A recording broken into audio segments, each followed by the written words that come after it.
Hi, I'm Chris Ballerano. And I'm Joanne Zanoni.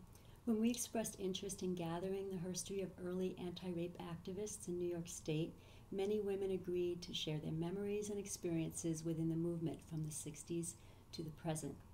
We gathered and compiled these stories to inspire activists of today and to honor the women who fought for better practices and resources for survivors. More stories remain to be collected. Having no formal funding for this project, we chose to use our personal time and resources to document the achievements of these amazing women and to express our sincerest thanks. What do you want people to know about this movement? We've come a long way.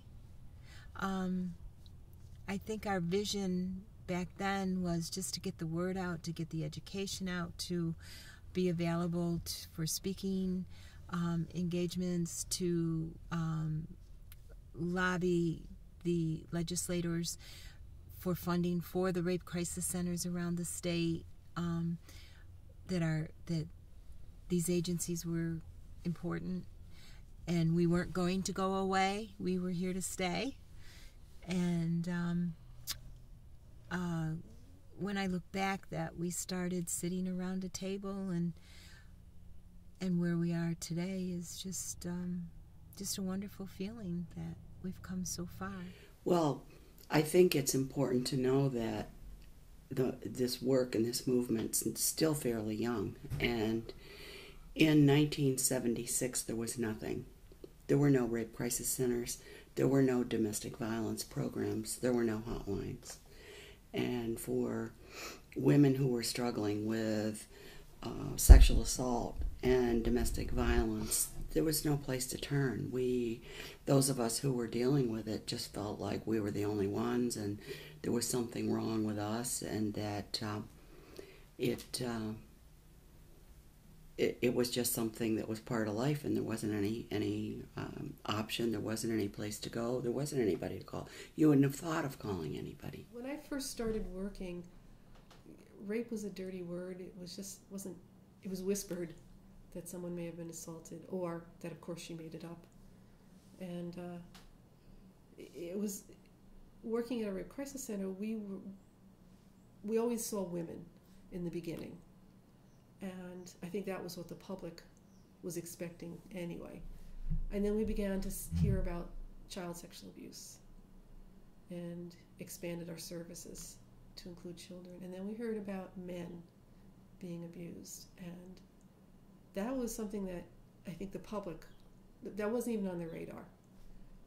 They had no understanding of that, and trying to talk to them about it when we do presentations, you'd always get the questions, well, how in the world could a man be raped? And they weren't ready to hear that it really did happen.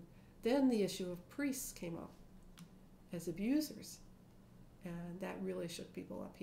That was, no one wanted to believe that a priest or a minister or someone who they've trusted all their life could be a sex offender. And it took a lot of presentations. It took a lot of people coming forward and letting us know that they had been victimized before I think the public began to slowly turn around and maybe not accept it totally, but at least willing to concede it might have happened. First of all, everything was rape. There wasn't sexual assault. And it was only stranger rape. So that's all we were allowed in the beginning to kind of focus on. There was big pressure. Oh no, don't you get into marital rape or spousal rape or acquaintance rape or date. Well, what is that? What, a date rape? Yeah, what is date rape? And and all of us in the field knew this was going on. This wasn't, but in the beginning, you really had to kind of introduce the spectrum of sexual assault to the community, because you would overwhelm them, because there were no rape crisis centers.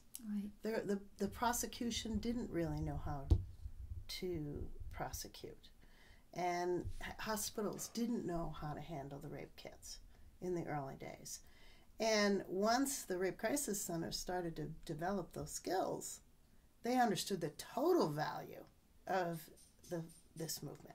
The biggest challenge from back then was again, I hate to keep using the word credibility, but There was no formal role within the institutions of criminal justice, mental health, medicine, and so forth.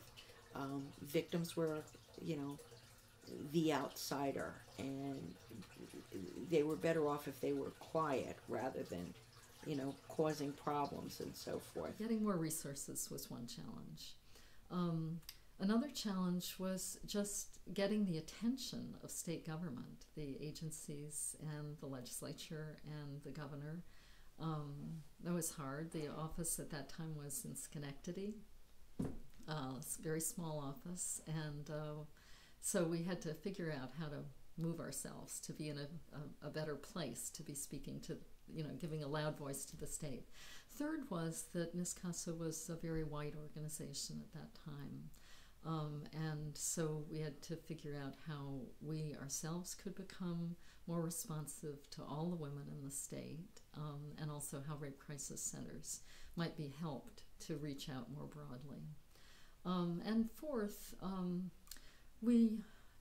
at that time, the sexual assault movement, the movement against sexual assault, was not that strong nationally. And that wasn't something we in New York State could solve on our own, but we wanted to be able to do our part to strengthen the movement nationally.